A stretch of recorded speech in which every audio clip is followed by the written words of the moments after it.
Hello, সবাই কেমন আছো? চলো আজকে ছাদে যাবো, দেখো মা কি করছে ছাদে। মা কি করছো? এই তো পালং শাক কাটছি, তরকারি হবে চিংড়ি কি দিয়ে। দিয়ে? এই সবজি বলতে এই বেগুন আছে, আলু বেগুন, আছে, আলু পালং শাক আর আর শিম। এই গাছ, ছাদ বাগানে শিম গাছে শিম তুলে দেখি দেখি এই দেখো হচ্ছে তো, আমাদের ছাদ বাগানের শিম গাছ। এটাকে তুলে দেখি। দেখবো দেখি শিম কতটা কি হয় পেরে। আর কি হবে? আর এই এঁচড় আছে, এঁচড় এঁচোড়। এঁচড় দিয়ে, হ্যাঁ এঁচোড় দিয়ে চিংড়ি এঁচড় হবে। এখানে পেঁয়াজ, টমেটো, সব কাটা হয়ে আদা, গেছে। রসুন ছাড়ানো আছে। তো চলো দেখি শিমগুলো তুলে দেখি কতটা কি হয়, তারপর দেখাচ্ছি তোমাদের। তো এই দেখো গাছে দেখো কত সুন্দর এখানে শিম হয়েছে। তো শিমগুলো পারি। তো ছাদে দিয়ে আমাদের শিম পাড়া হয়ে গেছে, দেখো কতটা শিম হয়েছে এখানে। এখন অনেকটা শিম হয়েছে, করে শিম পেরেছি, এখনো অনেকটা শিম আছে। তো আমি তোমাদের দেখাচ্ছি শিম গাছটা ঠিক কতটা বড় হয়েছে। তো এখানে আমাদের অ্যাজবেস্টারের চাল আছে, অ্যাজবেস্টারের চালের উপর দেখো কতটা গাছ ছড়িয়ে গেছে।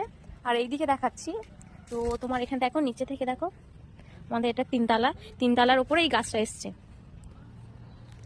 টাটা বন্ধুরা, দেখা হবে পরের ভিডিওতে।